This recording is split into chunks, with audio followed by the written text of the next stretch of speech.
What's up, everybody? Welcome back to Keto Rewind. I am Jess. Thanks for clicking on today's video. I have a fun video for us today. This is something I've been talking about for the past several weeks. It's a video that I've been wanting to make. It's going to be my 5 steps on how I'm going to reach my goal weight in 2024. So I came up with a 90-day challenge that I've been tweaking and working with for the past couple of, I guess I want to say months, but weeks for sure, just to finalize some rough details to see if this is something I want to do. And this way that when I presented it to you guys and you want to follow along with me, I try to think of all the things, right? So anyways, I do want to say if you are new here and you are looking for weight loss inspiration, weight loss motivation, weight loss successes and failures from somebody who is actually morbidly obese, I'm the channel for you. So don't forget to hit that subscribe button down below. Turn on those notifications so you don't miss any videos. But I will say I'm not a medical doctor. I'm not a healthcare professional. This is just my story, my own experience battling obesity. At the end of the day, you do you. What necessarily worked for me might not work for you, or it might be awesome for you. Either way, you've got to figure it out for yourself. With that said, let's talk about my 90-day plan. We kick it off in January 1st, by the calendar. But I wanted to go through the guidelines so you'd have a couple weeks to prepare. This way, if you want to join along with me, you know all the details. So this is going to be my 5 steps on how to reach your goal weight in 2024. So with that said, let's get this video started. And real quick, before I jump any further, I want to thank the sponsor of today's video, Element. Element electrolytes have been my favorite brand of electrolytes that I've been using since switching to a ketogenic lifestyle. These are great for when I want to push through a workout, stay hydrated, keep my energy levels going, and that's because I am a big fan of the science-backed ratio of electrolytes. Each packet is going to contain 1,000 milligrams of sodium, 200 milligrams of potassium, and 60 milligrams of magnesium. They are gluten-free, they're sugar-free, no artificial flavors, fillers, colors, just a delicious tasting electrolyte that helps me get my water in every day. I'll put 1 packet in my jug of water, and then I'll sip that all down during a workout. Maybe I'll just sip on it when I'm fasting. Either way, once that's emptied, then I just refill my Stanley with another, with water throughout the day. So if you would like to give Element a try, watermelon is my favorite. My husband loves the citrus. My kids adore the orange, but you can get this free sample pack with any order using my special link down below. You can use it as many times as you want, but it's only available for the Keto Rewind community. So go to drinkelement.com/Keto Rewind, and thanks Element for sponsoring this video. Now let's get into the 90-day plan. Okay, so the New Year Better Me Challenge. So I'm not a huge fan of the New Year's resolutions in general, but I do like making a vision board, and I do like having a plan to maybe try some things differently. It's a fresh slate, that kind of thing, but not so much that it's like you get caught up in like a fad diet or something that's unrealistic. Something that's you're determined to probably do and be great one day and then fall your face and never to speak of it again. You're like, that's not what I'm looking for.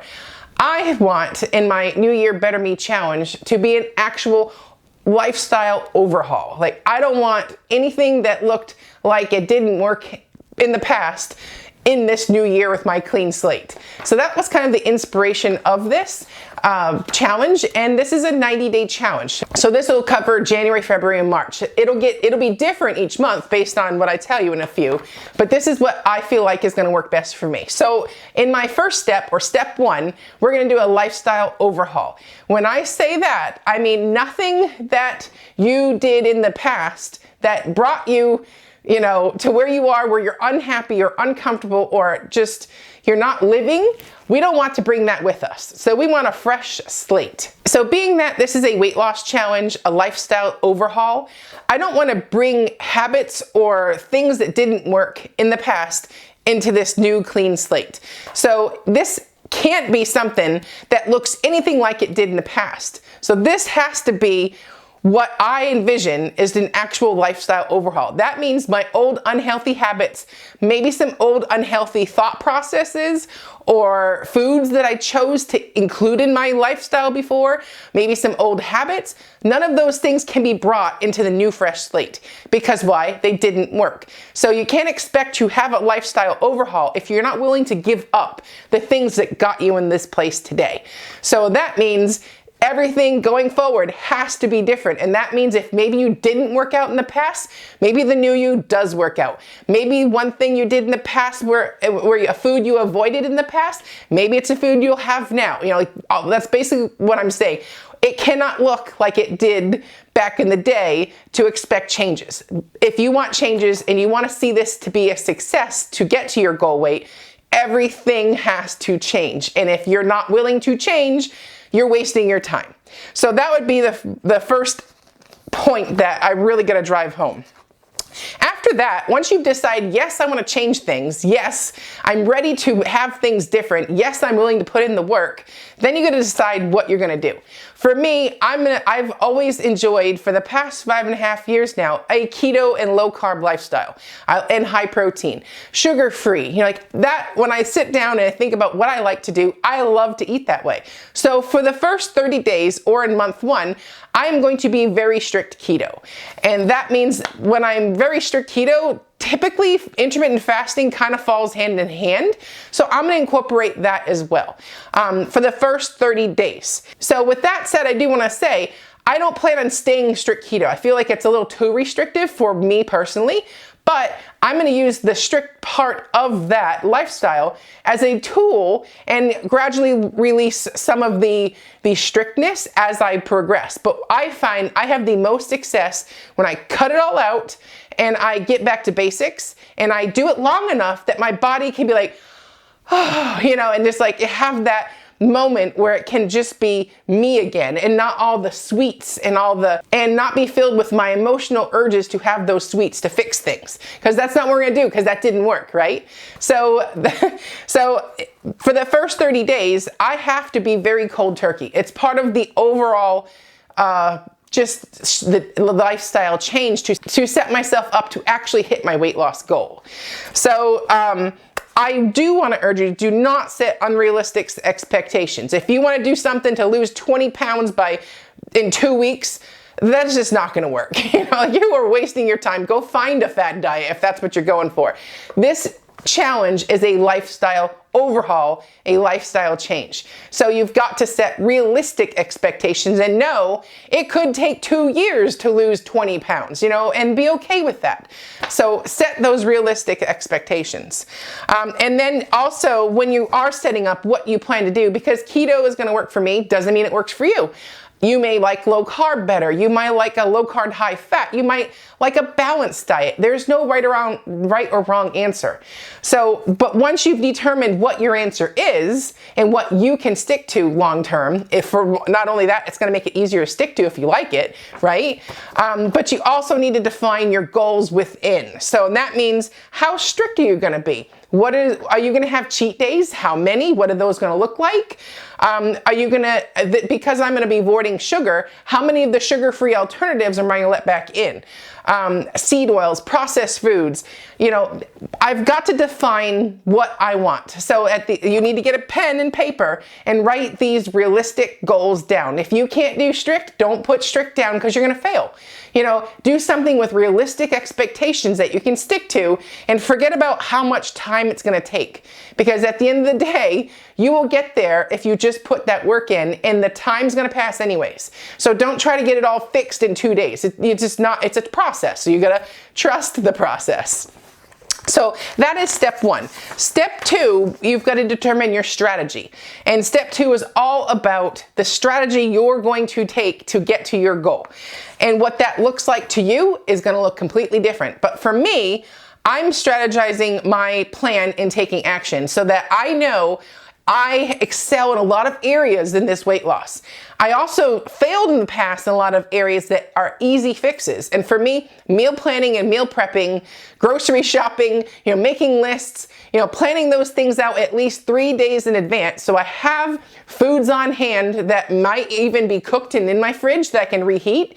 Foods on hand that if I get hungry, I can just go have, instead of be caught with, you know, with severe hunger and nothing to eat. So then you go and like, oh, I'll just have this one cheat one time, you know, that whole mentality. So meal planning, meal prepping, menu planning, all of those things have to be a huge focus for me this time around, which they were not in the past. And that's what led me to be unprepared. And then next thing you know, I'm cheating. I'm cheating 2 days in a row or 3 days in a row. And now I've done it so much, I said, the hell with it. And it's just that snowball effect. And then I got to restart. And then, so it's just that roller coaster that I don't want to be on anymore. So being prepared is going to matter big time, whether I see that goal and whether I see that weight loss goal or not.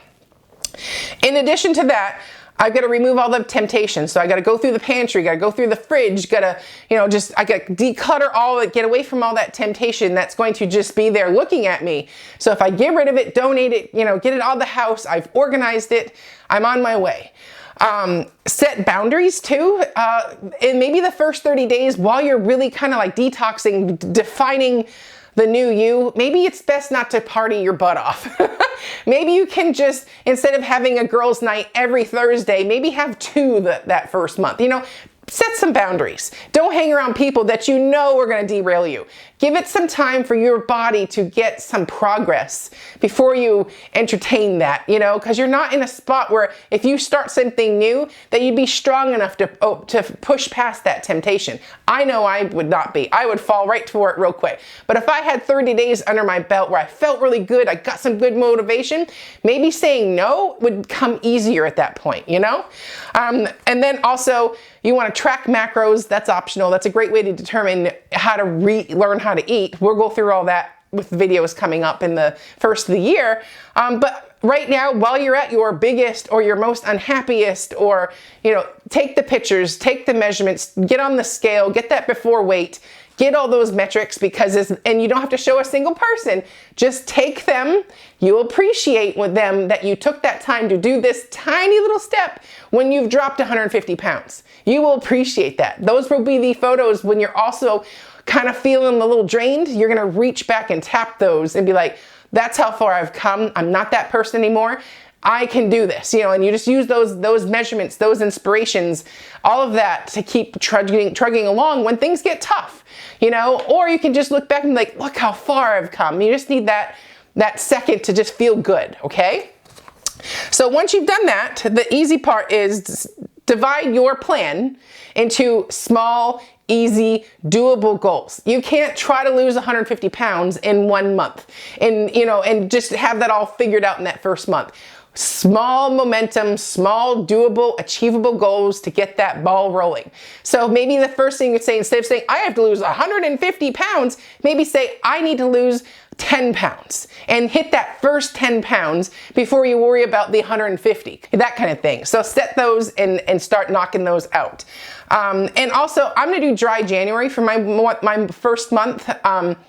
In the holidays and stuff, my drinking is a little higher than I normally would do. And then it's just easy to just like, don't want any more of that when I get going. So just I add dry January on there. And that helps with overall trying to keep the weight loss momentum going too, because alcohol is like the worst thing for your waistline. So it's easy to just say dry January, and besides, if you're on a weight loss journey, alcohol is the last thing you need, it just impairs your judgment. I've fallen for that so many times, and it's just smart to just cut it out.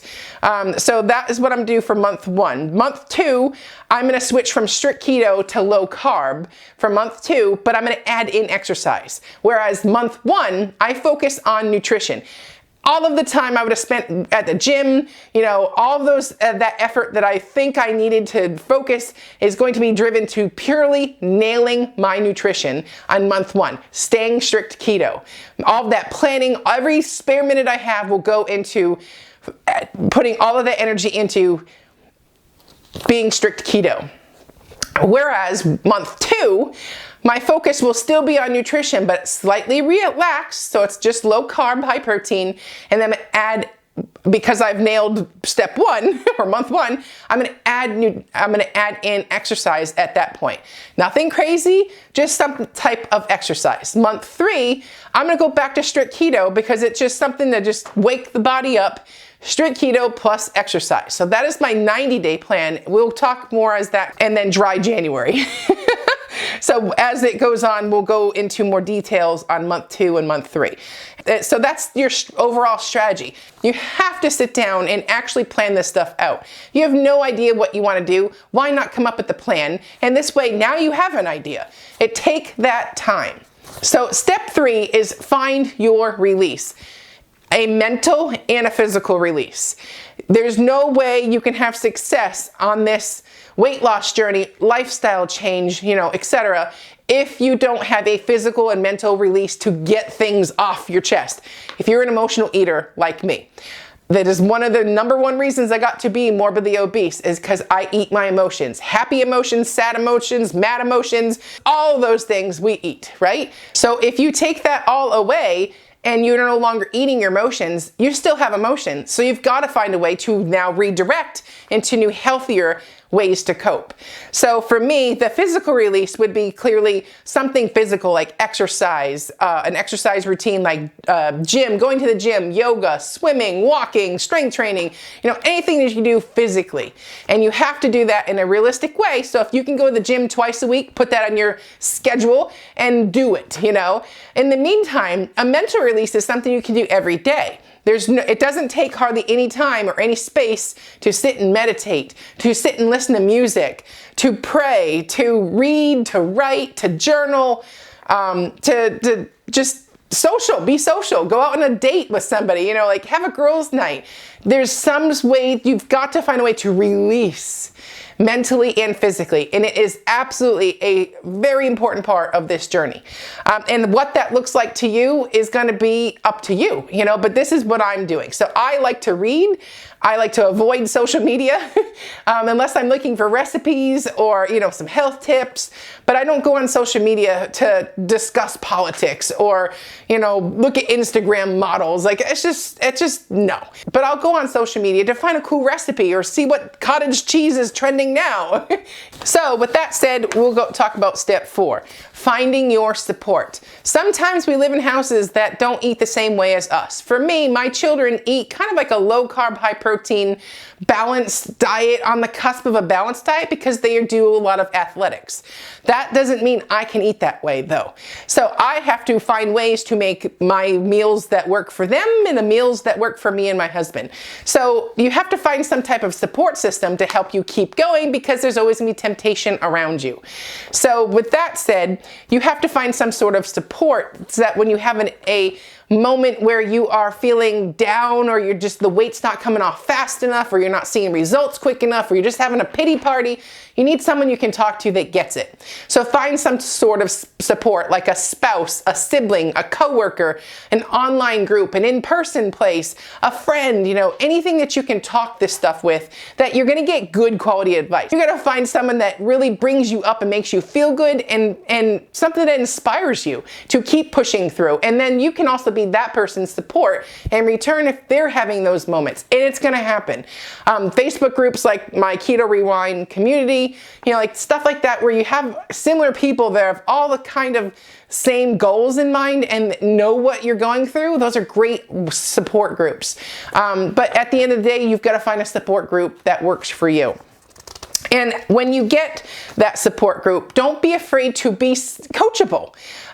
Or you're not an expert. There's a reason why I got to 300 pounds. That's why I decided I needed to change. I needed to find these answers, and I sought them out. But I had to be coachable, and I had to be willing to try things. And maybe if I was like, no, because I was never one that thought the keto diet would be something I ever want to do, but I had a doctor tell me to do it. So I did it, and I lost 140 pounds. But what I'm saying is I had to let myself be coachable. I had to realize I'm not an expert. When you get to 300 pounds, there's things clearly wrong. So it's time to seek professionals, therapists, doctors, healthcare professionals that work in this industry. Just find that support and be coachable. And when you get help, take it. It's sometimes we feel like we're all alone and we're drowning. If someone offers you to help you out with something, take it and be grateful, and be that person's in return. And the last one, maybe the most important one on this whole list, is self-discipline. Man, self-discipline gets me every time. When you think of someone that's the poster child of health and fitness and What do you think they are? Do you think they sit on a couch all day? Do you think it just comes easy for them? Do you think they put any time at all into their health? Yes. Self-discipline is what gets them up every day while maybe you and I are sleeping. They're getting up and going for that run. They're going to the grocery store and buying those foods. They are going to a party that's full of tempting foods and saying no thanks or bringing their own. They are going to just be okay with saying no and not feel pressured, not feel like they're missing out. They are just so self-disciplined that that stuff doesn't even bother or tempt them anymore because they care about themselves. So I want to make sure my self-discipline greatly improves. And it's something that holds me back all the time because if you don't have good self-discipline, you can justify excuses, you know, and when it comes down to, I can't do this, I don't have time, I do this, I'm a busy mom, it's all excuses, and it means you're not self-disciplined. And that's the hard truth that I hate swallowing every day. I don't like to put myself first. That's because I don't have self-discipline. It's easier to cut me out first and do everything else for everybody else so that I'm drained and exhausted and overworked and emotional, and then I just eat, you know, and that, because then I can fix myself real quick. That didn't work. So those old coping mechanisms, those old habits, those old routines, no. They do not reflect any form of self-discipline. They're actually self-destruction. So failures basically are a result of lack of self-discipline. So the best way to fail at this is to not be disciplined. And also losing weight is a process and it is going to take time. And that self-discipline has to be there to keep you getting up day after day after day so that you do end up trusting the process, and maybe you're okay with a little bit of variation on the scale, but there's an overall downward trend. So, but the self-discipline at the end of the day is what's going to determine that.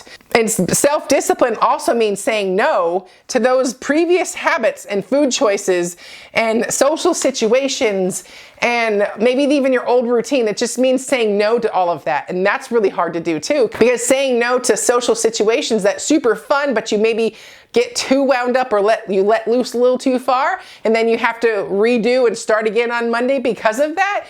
You know, saying no means you maybe skip out on a couple of those and you maybe do one a month instead of going every week, you know, that kind of thing. So that self-discipline and what you define as self-discipline is going to really make or break your journey.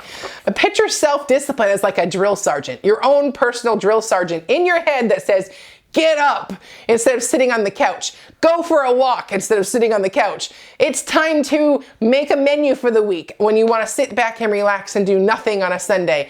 You know, it's that voice in your head that's like, get up, go outside, you know, go do this. You don't need that. You've had enough. Stop. You're like, that's drill sergeant in your head.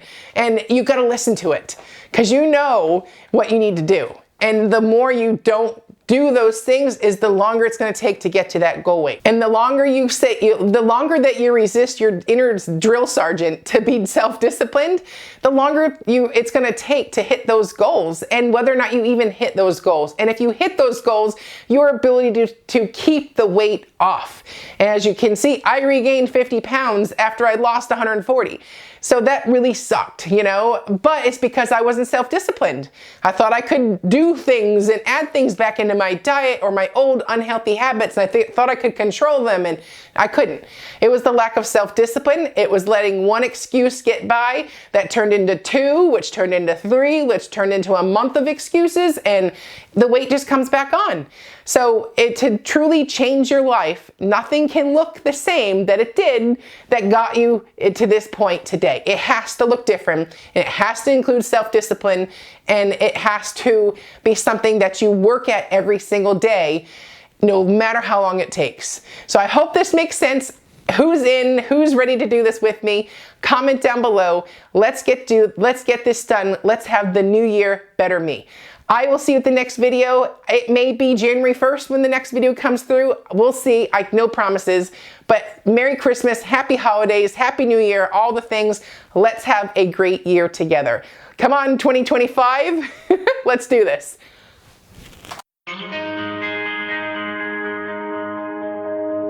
Too many days in the darkness without a glimpse of the light. running tired and broken and scared, but I swear I'll never give up the fight. I see you broken and beat,